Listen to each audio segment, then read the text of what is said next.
Este es El Mundo del Derecho y el Derecho en el Mundo, un programa de análisis, comentarios y discusiones sobre temas de actualidad tratados desde una perspectiva jurídica. Y ahora con ustedes, el doctor Carlos Gabuardi. Bienvenidos a su programa El Mundo del Derecho y el Derecho en el Mundo. En esta ocasión, este programa se viste de gala al recibir a uno de los más reconocidos e importantes constitucionalistas de la América Latina y, por qué no decir, del mundo. Me refiero al doctor Rubén Hernández Valle.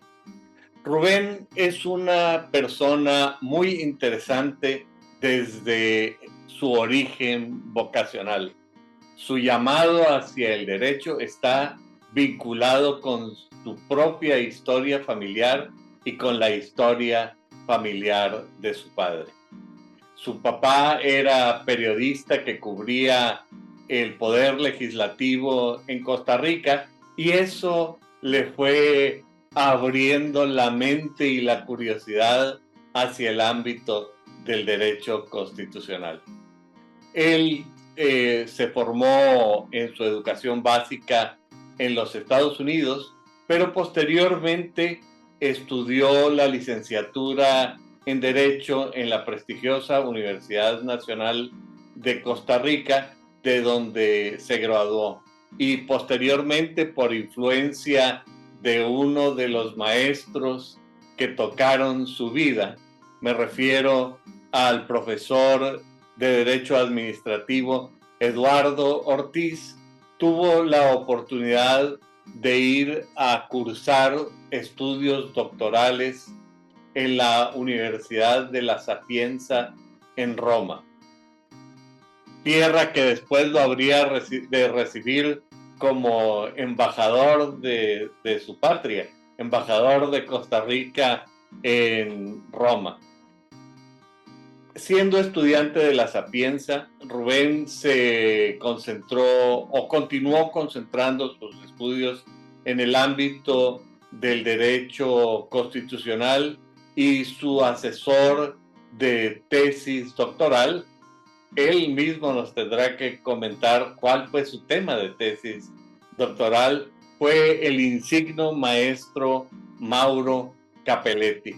Así es que, como en las buenas familias, hay toda una prosapia intelectual que define el perfil de Rubén. Por si esto fuera poco, como parte de su experiencia diplomática, a principios de los años 80, la Organización de las Naciones Unidas le encargó la redacción de la Constitución Política de Guinea Ecuatorial.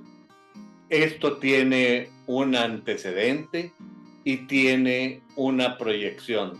A mí me gustaría, Rubén, quizá para comenzar esta charla, conversar sobre cuáles eran los términos y condiciones que a ti te establecieron para redactar la Constitución y luego, como dice el dicho, la otra mitad del perfume es usted.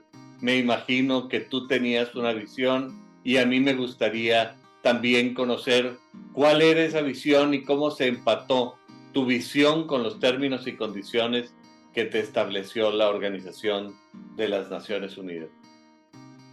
Buenos días, es un placer estar en este prestigioso programa y sobre todo dirigido tan acertadamente por Carlos. Tal vez habría que hacer unos antecedentes para entender, ver el contexto. La primera carta política de Guinea Ecuatorial se dictó en 1968, luego de que habían obtenido la independencia el 3 de agosto de ese año de España. Esta constitución posteriormente fue derogada por una nueva que se dictó en 1973 y que fue redactada fundamentalmente por el administrativista español Antonio García Trevijano. El presidente, a raíz de la constitución del 68, se celebraron las primeras elecciones presidenciales y a finales de ese mismo año resultó electo como primer presidente Francisco Macías. Sin embargo, Francisco Macías en el año 72 se convirtió en un dictador hasta el año 1979 en que su sobrino, Obiang, lo derrocó del poder y asumió él la presidencia también en carácter de dictador. En consecuencia, eso fue en 1979. En 1982, Obiang le pidió a las Naciones Unidas que enviara un experto en derecho constitucional con el fin de que pudiera revisar un texto constitucional, un borrador de ley fundamental que ellos llamaban, que había preparado un grupo de juristas guineanos, puesto que querían eliminar toda la influencia española que estaba muy reflejada en la Constitución tanto del 68 como en la del 73. Así, el Comité de Derechos Humanos escogió para que fuera a realizar esa labor a don Fernando Bolio Jiménez, que era un destacado costarricense defensor de los derechos humanos y miembro de ese comité. Y se fijó, eso ocurrió en abril del 82, y se fijó como fecha para realizar la labor académica en julio de ese mismo año.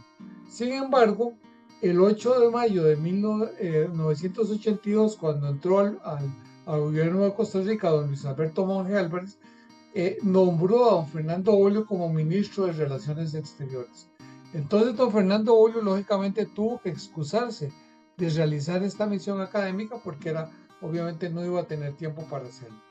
Entonces, Una doble oportunidad para Fernando Hoyos y posteriormente para ti. Sí. Entonces, a Fernando Bolio le pidió al comité que nombrara un sustituto.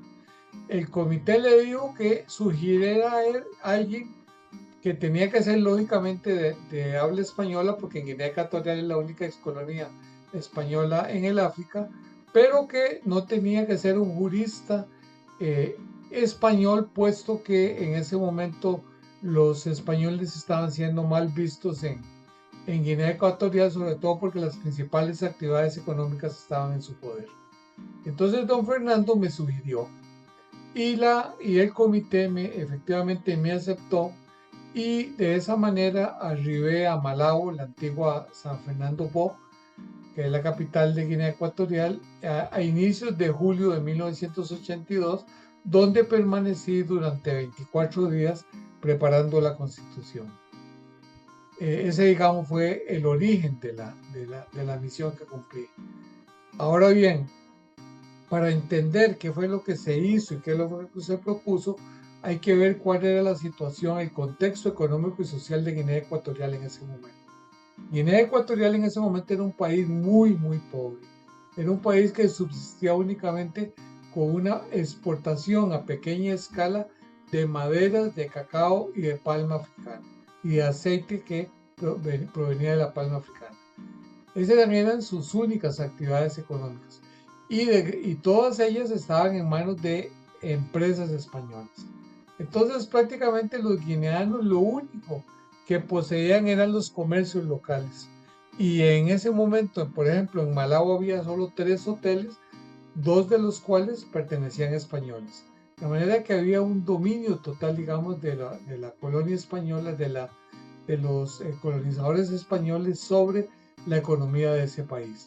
Entonces, al ser un país tan pobre, tenía en ese momento un promedio de vida de 40 años, imagínense. Y luego, claro, el 96% de la población padecía de malaria. La pobreza era generalizada, y además estaba dando otro fenómeno muy interesante, y es que a raíz de que se incrementaron las actividades económicas de la madera y del cacao y de la palma, la mano de obra local ya no era suficiente para abastecer las necesidades. Entonces empezaron a importar algunas personas de Nigeria primero, y luego sobre todo de Gabón, que Gabón está en la parte continental, es un país vecino con Guinea Ecuatorial. Entonces eso produjo algo muy interesante, un fenómeno muy interesante. De ser un país totalmente de habla española, cuando yo llegué, ya los jóvenes, es decir, los menores de 15 años, hablaban un idioma que era una mezcla rarísima. Bueno, predominaba el español, lógicamente, pero intercalaban palabras en inglés y palabras en francés. Entonces era un idioma un poco sui generis. Ahora, había otro fenómeno muy interesante. Por ser posiblemente la única colonia española, mantuvo la pureza del idioma. Las personas mayores que hablaban español hablaban como si estuvieran en Lyon, es decir, en la parte propiamente castellana, y usaban palabras que ya en España ni en ningún país de América Latina se utilizaban. Y arcaísmos, ¿verdad? Arcaísmos. Por ejemplo, los lugares de abastecedores se llamaban abacerías. Y yo recordaba que abacería era un término que había leído en el Quijote. Ya ni en España usan el término abacería. Y ellos lo conservaron. Entonces había una serie, daba gusto conversar con estas personas porque hablaban un español muy correcto. Pero tenía que ser la gente, digamos, de 20 años en adelante. Entonces, casi como el español tico, diríamos. Exactamente. Entonces, en ese contexto hay que entender ese contexto para ver lo que debía y lo que podía hacer. Entonces, era muy interesante porque era posiblemente el único país ex colonia española en que se había conservado la pureza del idioma. Entonces era interesante hablar con las personas mayores de 20 años porque hablaban un español muy depurado, era como estar en Castilla. El otro elemento que hay que entender aquí es Macías. Obiang. Obiang llega al poder mediante un golpe de Estado en el 79 y gobierna de facto hasta 1982, cuando entra en vigor la Constitución en septiembre del 82. Sin embargo, a partir del 82, ha seguido en el poder y todavía es el presidente. ¿Cómo lo ha logrado? Evidentemente hay unas elecciones totalmente fraudulentas y se ha perpetuado en el poder por espacio de 43 años ya tiene de estar en el poder, 44 este año, y de los cuales 41 por vía constitucional. Ese es un elemento que hay que tomar en cuenta. Claro. Ahora bien, entremos ya a lo de la elaboración de la Constitución. El grupo que dije de juristas guineanos había preparado un proyecto que no denominaban Constitución, sino que denominan Ley Fundamental. Y así se llama, Ley Fundamental. Sí, que es como se llamaba originalmente el instrumento constitucional anterior. Exactamente. Y eso yo me imagino que viene, bueno, en alguna forma a alguien le gustó esa terminología tomada de la Constitución alemana, la Ley Fundamental de Bonn. Bueno, entonces, ¿cuál fue el problema que yo me planteé inicialmente? Bueno, lo más importante aquí es la forma de gobierno. Pero la forma de gobierno tiene que estructurarse con base en las raíces culturales de un país. Y aquí había dos elementos que había que tomar en cuenta muy importantes. Y es la importancia que tiene dentro de los países de ascendencia o descendencia africana el jefe de la tribu. El jefe de la tribu, y segundo, el consejo de ancianos. El consejo de ancianos es fundamental, es vital para ellos. Entonces, ¿qué había que hacer? Entonces, el sistema más parecido o que reflejara esa realidad era el modelo francés de la Quinta República, es decir, con un poder ejecutivo fuerte, aunque en este caso hubo todavía que lanzarlo un poco más hacia el presidencialismo para reflejar al jefe de Estado y sobre todo porque Obiang quería una presidencia fuerte. Entonces se creó un presidente de la República con poderes muy, muy fuertes, jefe supremo de las Fuerzas Armadas, con una serie de potestades importantes, nombramiento de los miembros, por ejemplo, del Consejo del Consejo de Estado. Ahora veremos cómo fue que se creó el Consejo de Estado. Era el órgano encargado de convocar las elecciones nacionales, también negociar y ratificar los tratados internacionales declarar la guerra y eventualmente concluir la paz, nombrar los funcionarios administrativos del Estado, capacidad para dictar decretos, leyes y ejercer las potestades reglamentarias, entre otras atribuciones. Es decir, había una fuerte concentración de poder político y administrativo en el presidente de la República. ¿A través del Consejo de Estado o el presidente como cabeza? Como presidente, como cabeza. Había luego hay luego un consejo de ministros integrado por los diferentes ministros nombrados discrecionalmente por el presidente bajo su presidencia. Ahora bien, estos ministros, ¿qué funciones van a tener? Funciones estrictamente administrativas, gestión de servicios públicos y todas las funciones administrativas del Estado. Pero toda la dirección política estaba a cargo del presidente, que es, digamos, su presidente. Y el contrapeso en alguna medida del presidente viene dado por el Consejo de Estado. Consejo de Estado creado, digamos, en sustitución del Consejo de Ancianos. Ese Consejo de Estado, además de tener las atribuciones históricas que tienen los países africanos, de ser el órgano asesor del jefe de la tribu, en este caso del presidente de la República, era el órgano asesor, digamos, las personas que le podían hablar al oído al presidente y aconsejarlo en la toma de sus decisiones. Paralelamente se le atribuyeron las funciones que tienen los consejos de Estado en Europa, básicamente en Francia, en Italia y en España. Entonces ese Consejo de Estado fue un órgano híbrido entre el Consejo de Ancianos y el Consejo de Estado moderno. Muy interesante este ejercicio de adecuación cultural de un modelo europeo con una realidad africana, que esto me parece muy importante reconocerlo. Esto explica, y yo lo hice por una razón, porque las dos primeras constituciones fracasaron porque trataron de imponerles un modelo que era ajeno a su realidad cultural. Entonces, claro, por eso esas dos constituciones, una duró 5 años y la otra duró 6. Entonces, en realidad había que tomar en cuenta esa realidad cultural. Si no, no podemos importar mecánicamente instituciones de otros países.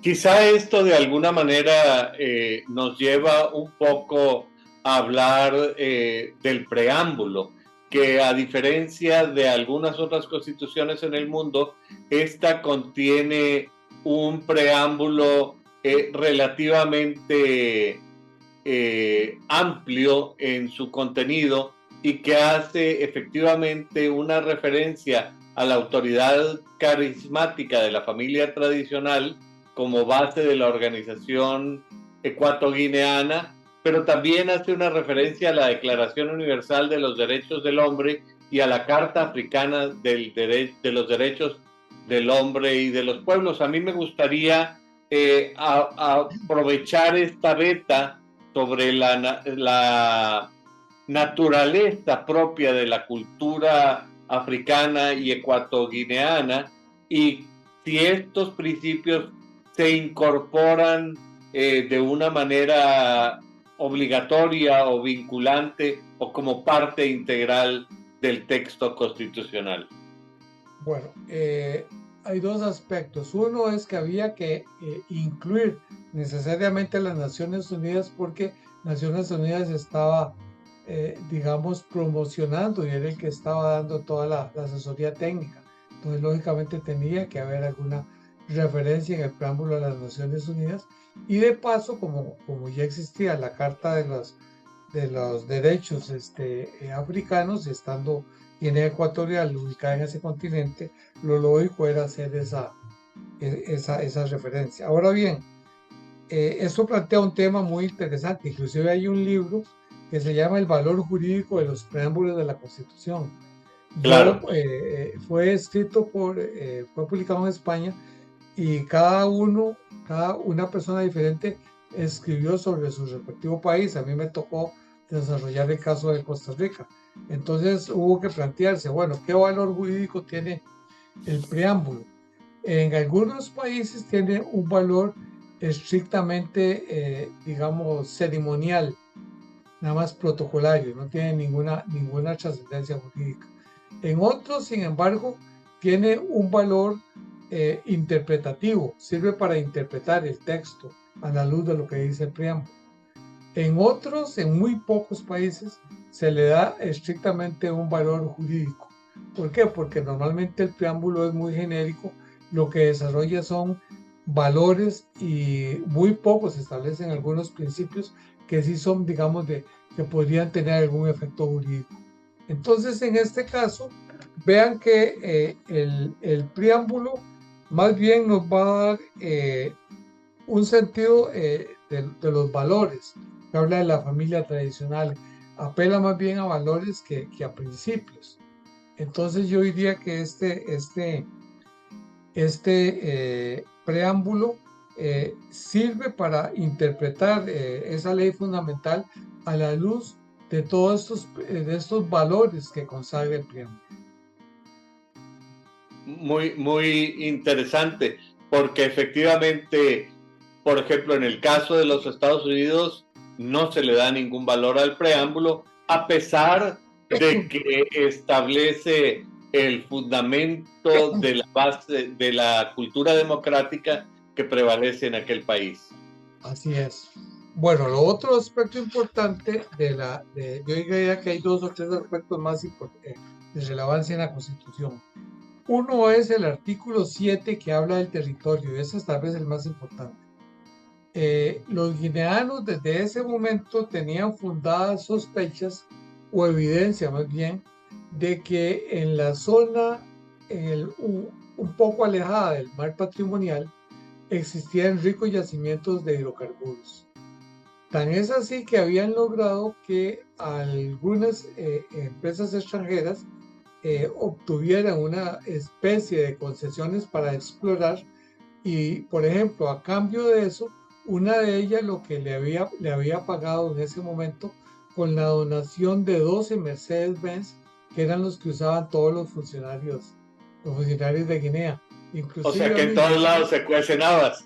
Exactamente. A mí todos los días me iba a recoger al hotel para llevarme a la asamblea donde tenía una oficina para trabajar, me llegaba a recoger en un Mercedes negro elegantísimo, ¿verdad? Entonces entonces ya había fundadas sospechas de que había hidrocarburos. El problema es que estaba ubicado fuera del mar territorial. Entonces yo les propuse, Costa Rica tiene en su artículo 6 una norma que resuelve eso, que es el mar patrimonial que se extiende hasta 200 millas. Entonces ellos dicen, bueno, les fascinó la idea. Dice, pero hay un problema, que si nosotros hacemos eso, dice, las demás potencias se nos pueden, digamos, no acatar y decir eso, que nadie lo tiene aquí en África y unilateralmente no podemos porque nadie lo va a aceptar. Entonces les digo, bueno, hagamos una cosa. Ustedes de todas formas van a incluir o incluyen la plataforma continental como parte del territorio. Me dicen, sí, claro. Digo, pongamos que la definición de la plataforma continental se hace por ley para que no sea la Constitución. Entonces eso permitió que posiblemente aprobaran una ley que extendió la plataforma continental a tal distancia que los yacimientos que se descubrieron quedaron incluidos dentro de la plataforma continental y en consecuencia Guinea Ecuatorial pudo reclamar los derechos sobre esa riqueza. Y que económicamente hoy ha transformado el país. Eso transformó el país, eso total y absolutamente transformó el país. Sin eso era una nación condenada al fracaso. Si no encuentran hidrocarburos, ese país sería un país fracasado totalmente. Entonces esa norma es tal vez la más importante, el artículo 7 de la Constitución. Luego lo otro importante también, porque había un gran conflicto entre que si existía un Congreso que dictaba las leyes, aprobaba las leyes, etc., pero paralelamente el presidente podía dictar decretos leyes, prácticamente la asamblea iba a ser nula, porque el presidente iba a sustituir la asamblea a través de los decretos leyes. Entonces lo que hice fue que en el artículo vamos a ver si recuerdo cuál artículo era, creo que en el artículo 67 se incluyó, hice una copia de lo que tiene el artículo 34 de la Constitución francesa, en que se establece el principio de reserva legal, en que se dicen expresamente cuáles materias solo pueden ser reguladas por ley. Y entonces de esa forma se logró establecer un recaudo para el ejercicio de la potestad legislativa, para que el presidente a través de los decretos leyes no pudiera incurrir en ese ámbito. Entonces eso está en el artículo 67, el principio de reserva legal, tomado del artículo 34 de la Constitución francesa. Sí. Lo otro importante era el régimen de los derechos fundamentales. Inicialmente el texto sometido a análisis era muy engorroso, es muy como las constituciones latinoamericanas, que un derecho le hace hasta 2 páginas desarrollando un derecho. Y al contrario, el sistema norteamericano, que es preciso, escueto, entonces permite el desarrollo jurisprudencial e históricamente. Entonces lo que hice fue básicamente tomar el modelo español, porque ellos ya, digamos, tenían algún conocimiento del sistema jurídico español. Entonces tomé el modelo español de la regulación de los derechos fundamentales. Entonces básicamente esa parte está tomada de ahí, y eso les satisfizo. Pero sí hice algo diferente que ellos no tenían y desconocían, que era idear, introducir el recurso de habeas corpus y de amparo. Eso era algo totalmente desconocido. Como medios de defensa constitucional. De defensa, exactamente, las garantías.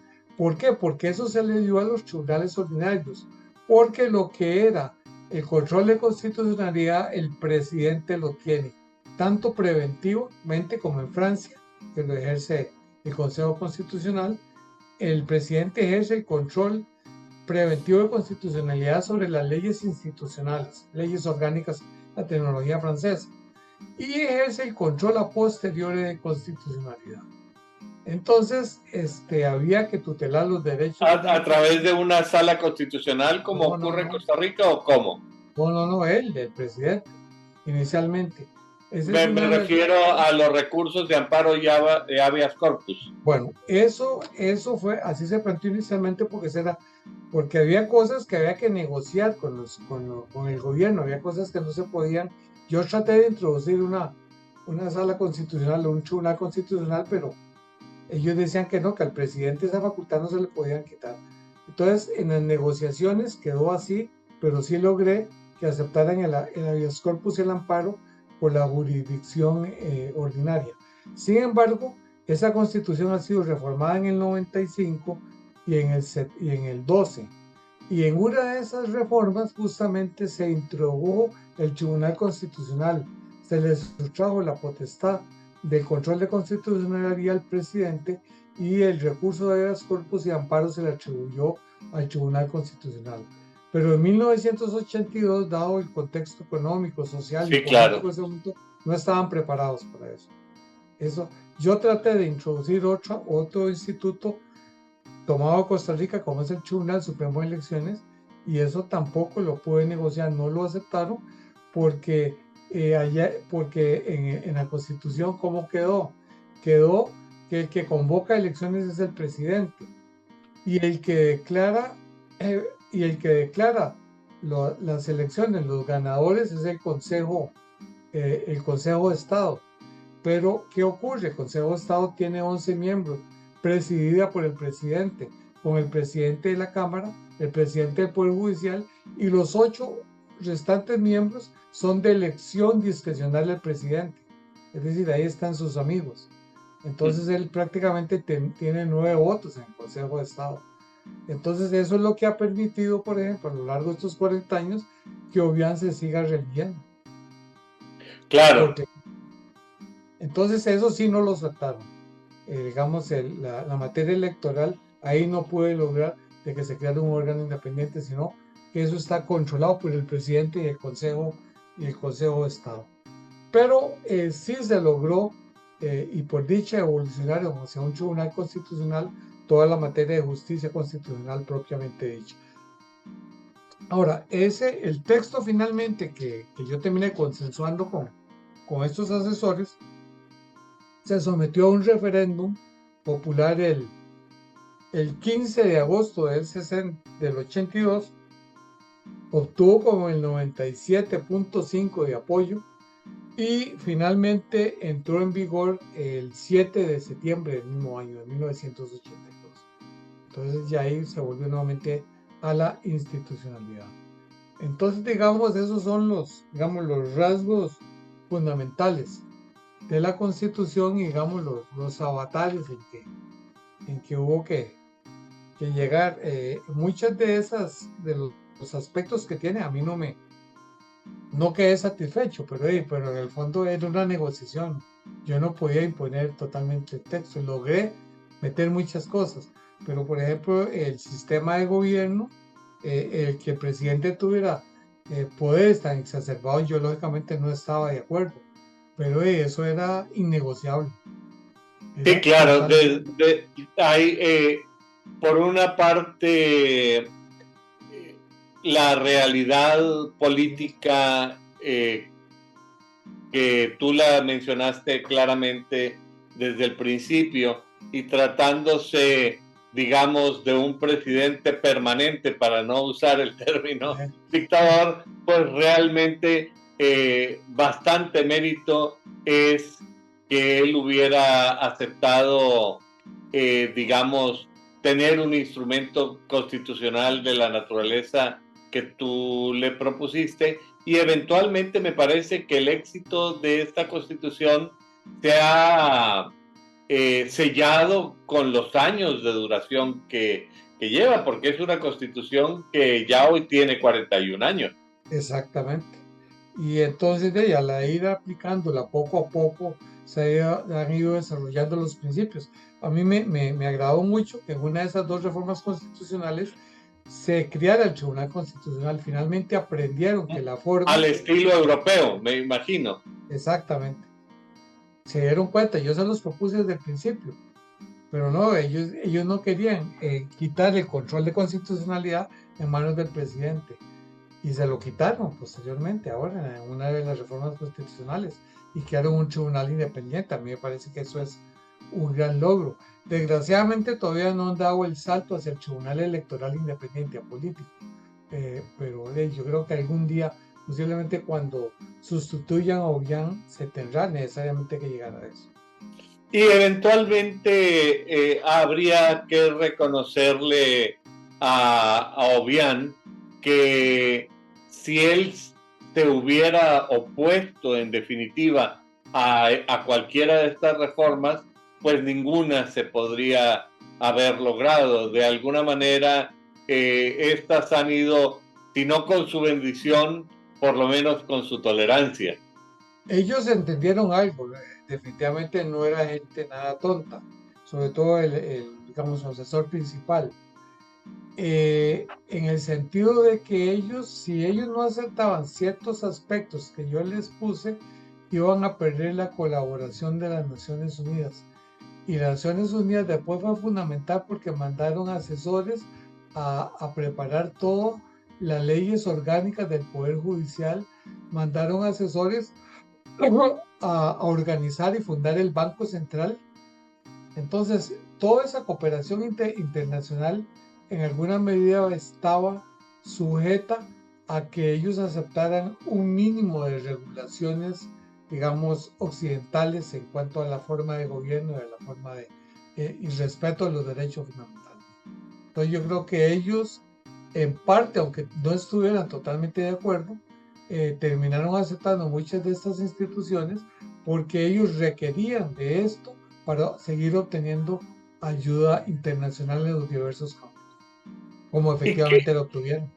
Y realmente para entrar en el concierto de las naciones hay que ajustarse a los lineamientos que establece el concierto de las naciones. Yo me imagino que de alguna manera, siendo esta una obra intelectual tuya, le has ido dando seguimiento a lo largo de los años.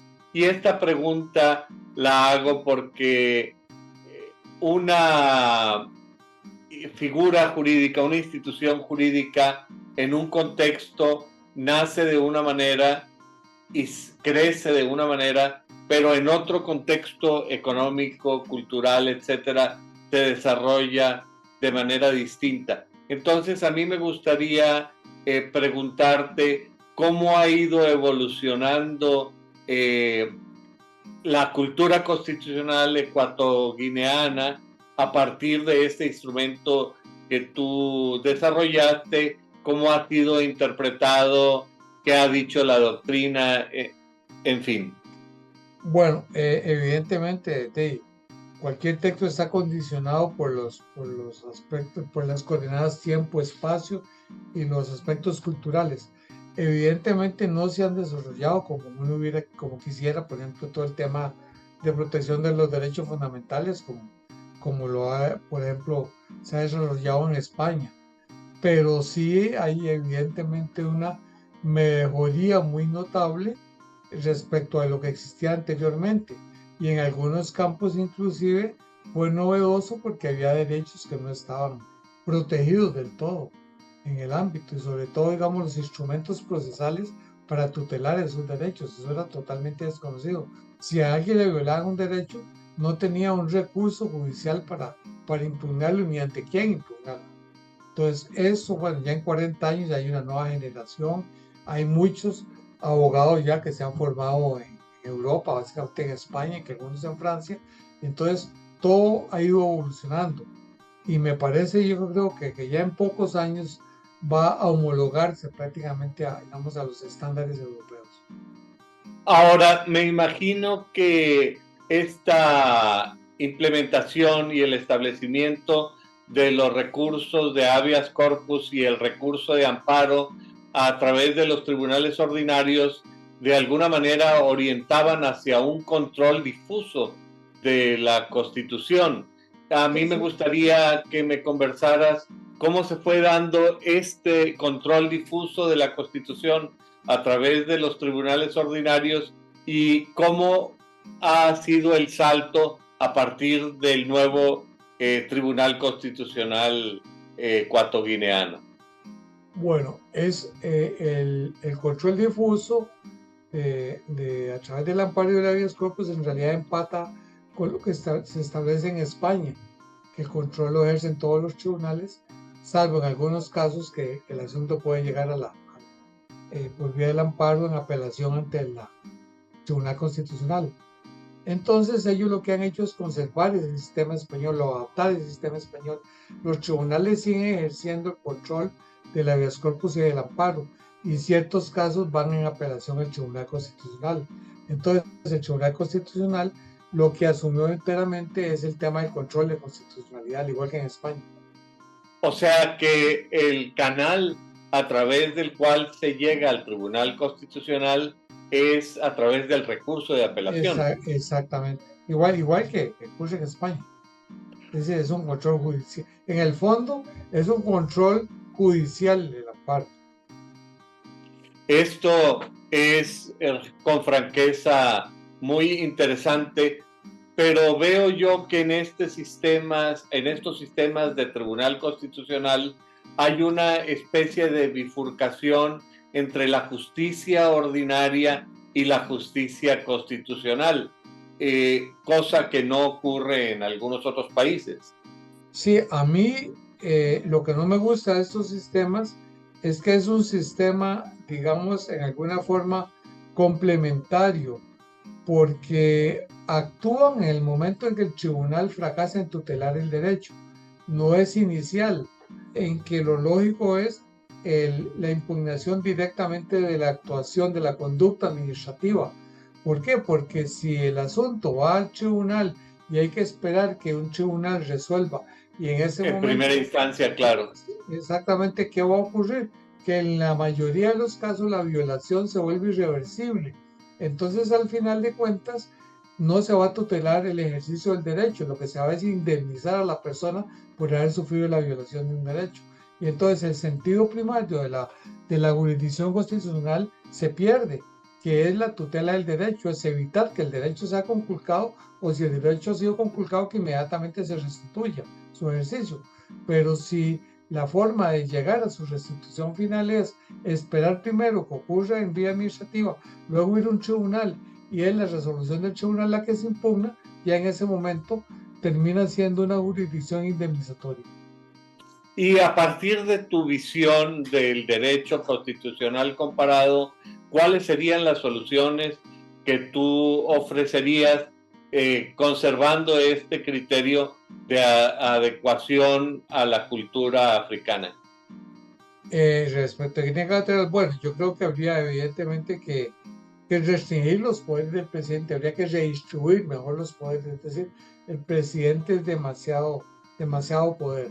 Por ejemplo, no tiene sentido que sea el presidente el que nombre a todos los funcionarios administrativos. Eso debería ser función de los ministros. Por Claro. ejemplo, el presidente del Consejo de Ministros, si es el presidente, debería tener unas competencias más específicas aparte de las administrativas. Es decir, algunas de las competencias que hoy día tiene de manera exclusiva el presidente deberían pasar a manos del Consejo de Ministros, porque no es conveniente. Y algunas otras inclusive deberían pasar a manos del órgano legislativo. Por ejemplo, la ratificación de los tratados. La ratificación de los tratados debería pasar a manos del órgano legislativo. Es decir, hay que hacer una redistribución de las potestades del presidente porque son excesivas. Luego, yo crearía este tribunal electoral independiente, porque eso no puede estar un tribunal electoral no puede estar en manos políticas. México lo sufrió durante mucho tiempo. Entonces, son cambios que hay que hacer para mejorar el sistema, para, digamos, democratizarlo.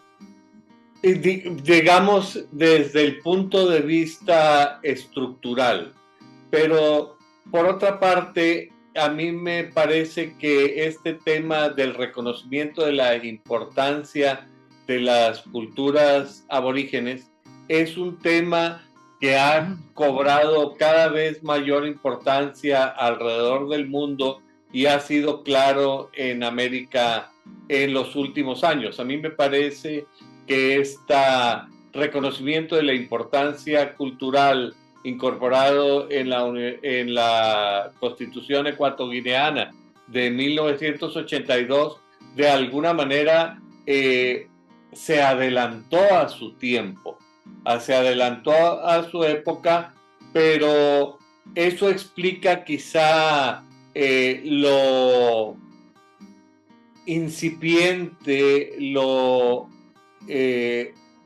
discreto de esta proposición. A mí me gustaría que me ayudaras a elaborar un poco más sobre cómo perfilas esto hacia el futuro a partir de la experiencia que se ha ido desarrollando en el mundo, porque es claro que la presencia de las culturas aborígenes en África es mucho más fuerte y potente que lo que ha resultado, por ejemplo, en América, sí, en el continente americano. Hay dos tribunales constitucionales que han desarrollado muy bien esto. Uno es el tribunal ¿cómo se llama? El país africano donde estaba el apartheid.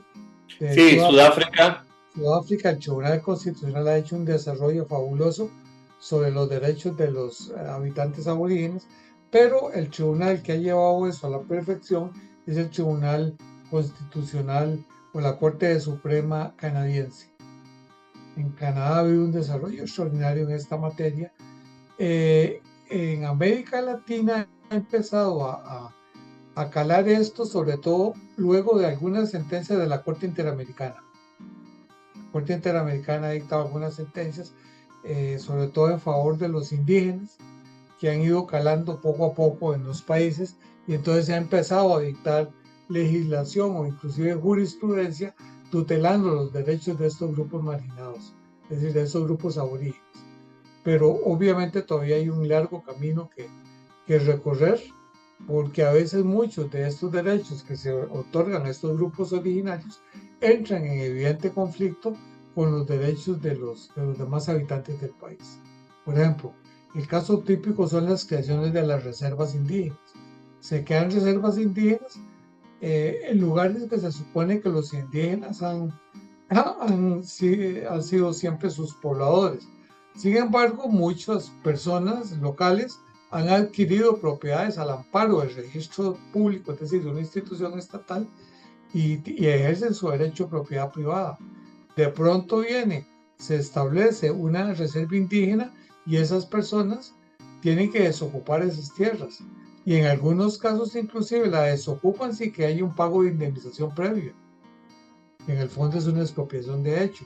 Entonces hay una serie de conflictos en esta materia en que el legislador, el constituyente, los tribunales tienen que velar por buscar un equilibrio. Es decir, puede ser que creen una reserva indígena, pero los que han sido poseedores de buena fe durante muchos años en esos terrenos no se les puede sacar de un día al otro sin una indemnización razonable.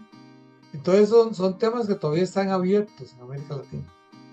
Pues este terreno de los conflictos parece ser un terreno fértil para las opiniones jurídicas y el desarrollo del derecho. A mí me parece que, tal como tú lo dices, la Corte Interamericana de Derechos Humanos ha sido relevantísima para focalizar el derecho en general, el derecho en América, en la dignidad central del ser humano. Esto a mí me pregunto si también ocurre en África y quisiera vincularlo con la primera frase del preámbulo. Nosotros, pueblo de Guinea Ecuatorial, conscientes de nuestra responsabilidad ante Dios y la historia, la responsabilidad ante la historia. Son dos temas, Dios como un destino manifiesto y la historia como un antecedente que marca el rumbo. Convérsame un poco sobre esta expresión en el preámbulo. Bueno, esto fue básicamente, inicial fue sugerido por el propio Obiang, porque Obiang se cree mesiánico, él cree, o él está convencido más bien, de que en realidad Guinea Ecuatorial surge como nación a partir de que él llega al poder. ¿Por qué? Porque anteriormente, durante la presidencia y dictadura de su tío, porque Francisco Macido era tío de él, en realidad hubo demasiados abusos intertribales.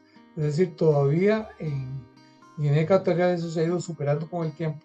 Inicialmente había muchos conflictos intertribales. Por ejemplo, la tribu más importante es la que habita en Bata, que es la principal ciudad que está en la parte continental.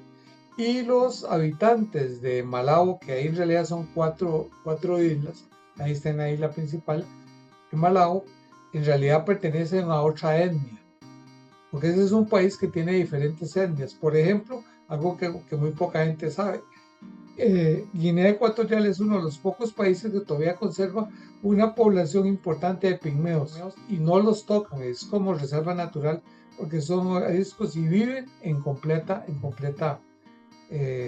salvajismo total, como han vivido siempre. Pero es una etnia importante, es un importante número. Entonces hay diferentes etnias. Entonces esas luchas internas entre las etnias se dio mucho en la época de Macías.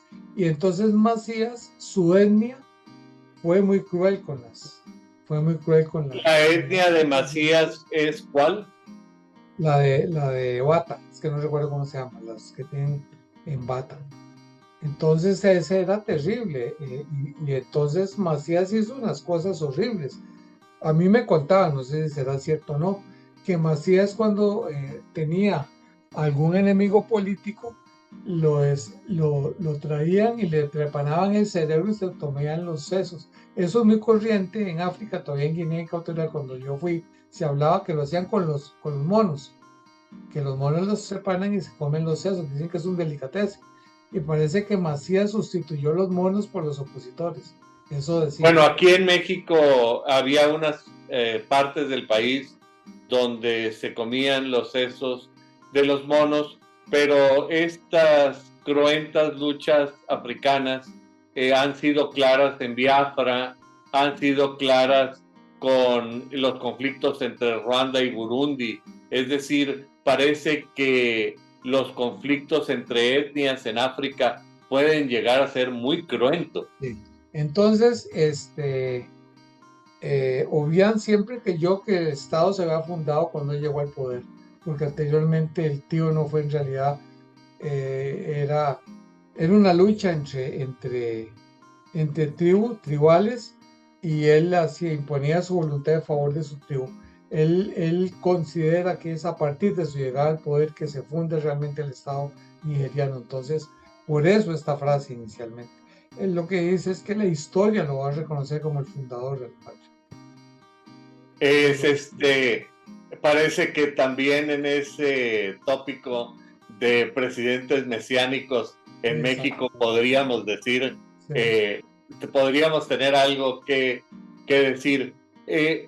Cuéntame, a partir de toda esta experiencia práctica de derecho comparado, me parece un gran ejercicio que realizaste tú de traer algunas ideas de España, otras de Francia, quizá otras de los Estados Unidos en cuanto a la división de poderes y todo, y tratar de inculturarlas en una realidad totalmente distinta a la occidental. Debe haber sido y debe ser todavía una lección riquísima. Y a mí, a partir de esto, me gustaría que me platicaras sobre tu visión del constitucionalismo y el derecho constitucional en el siglo XXI, porque parece que todo está cambiando en este siglo XXI, inclusive se habla de un cambio de era. ¿Cómo visualizas tú el derecho constitucional en este cambio de era en el que además se da el fenómeno de la globalización? Iniciábamos nuestra conversación diciendo que el derecho constitucional era la piedra angular del derecho en el Estado moderno, pero parece que todos esos paradigmas están cambiando. Sí, definitivamente. Ve que inclusive en América Latina sacaron el invento del socialismo del siglo XXI. Desde luego eso fue un fracaso, pero había gente que lo creía a pie juntillas y lo pregonaba los cuatro vientos. Obviamente lo que ocurre es que las instituciones van cambiando y tienen que ir adaptándose a los tiempos. Es decir, el principio de la división de poderes de Montesquieu nada tiene que ver con el concepto moderno de división de poderes, pero sí hay algunos elementos comunes que mantienen inalterados. Por ejemplo, el respeto a la dignidad humana. Eso no ha cambiado ni debe cambiar, muy bien debe fortalecerse. Como me parece que ha ocurrido. Ha ocurrido dichosamente con la existencia de los tribunales internacionales sobre derechos humanos. Estos han jugado un papel preponderante en esa materia. Pero hay aspectos, digamos, sobre todo los aspectos organizativos del Estado son los más contingentes, los más cambiantes, porque tienen que adaptarse a los tiempos, por un lado, y por otra, las particularidades, situaciones económicas, sociales y culturales de cada país. Entonces, digamos, el ejemplo que estamos poniendo de los aborígenes. En Canadá es un problema de primer orden, y ese problema, por ejemplo, no lo tienen en Alemania. Entonces, obviamente, tiene que haber unas modificaciones, inclusive a nivel constitucional, que tutelen esas situaciones o que las reglamenten. Entonces, sí, el derecho constitucional es muy dinámico, muy cambiante, se tiene que estar adaptando a los tiempos. Lo vemos en una rama del derecho constitucional que ha crecido exponencialmente en los últimos 20 años, el derecho procesal constitucional. Es increíble hoy día la cantidad de estudios que hay, de publicaciones, de gente que se dedica a eso. Anteriormente a nadie se dedicaba al proceso constitucional. Héctor Fix es uno de los precursores, Capelletti, pero hoy día hay una gran cantidad en todos los países. Los seminarios están llenos de participantes de todos los países, hay revistas especializadas, publicaciones a granel. Entonces, eso denota cómo de ese derecho constitucional se va nutriendo de la realidad cada día. Sí, yo recuerdo un amigo de la antigua Yugoslavia que se dedica, Arne Maučić, que se dedica exclusivamente a este tema de la defensa constitucional, ¿verdad? La protección constitucional. Desde luego, estas nuevas visiones, estos cambios paradigmáticos tienen necesariamente que influir en la forma en que se enseña el derecho. Y a un consumado profesor de Derecho Constitucional, me parece que es una pregunta obligada el que nos diga su opinión sobre cómo debe ir cambiando la enseñanza del derecho constitucional. No, lógicamente, hoy día, en algunos aspectos, es más importante estudiar la jurisprudencia en los tribunales internacionales sobre derechos humanos que estudiar el mero texto de la Constitución o inclusive las resoluciones de los tribunales internos. ¿Por qué? Porque, digamos, a veces las tesis de avanzada están en esas resoluciones de los tribunales internacionales de derechos humanos. Por ejemplo, la sentencia de 2006, en el caso de Almonacid versus Chile, en que se crea jurisprudencialmente el control de convencionalidad a nivel interno, hoy día ya todos los países lo han adaptado prácticamente, pero salvo Costa Rica, que fue el primero que lo creó en 1989, cuando se creó la ley de la jurisdicción constitucional, en el artículo 1 y 2 se creó el control de convencionalidad. Ningún país de América Latina lo tenía. Y ya a partir de 1986, muchos países lo han incorporado en su legislación. Y los que no lo han incorporado en su legislación lo aplican a través de su jurisprudencia. Entonces uno ve cómo a veces los saltos de calidad en esa materia se da por resoluciones de los tribunales constitucionales. Por ejemplo, todo el tema del derecho a la intimidad, ¿de dónde deriva? De las sentencias del Tribunal de los Estados Unidos, de la Corte Suprema. A partir de ahí se empieza a desarrollar el derecho a la intimidad. Esto es, con franqueza, muy interesante y no me extraña esta vanguardia de Costa Rica en materia de control de convencionalidad, porque los ticos han sido realmente de avanzada en muchos temas, incluyendo temas jurídicos.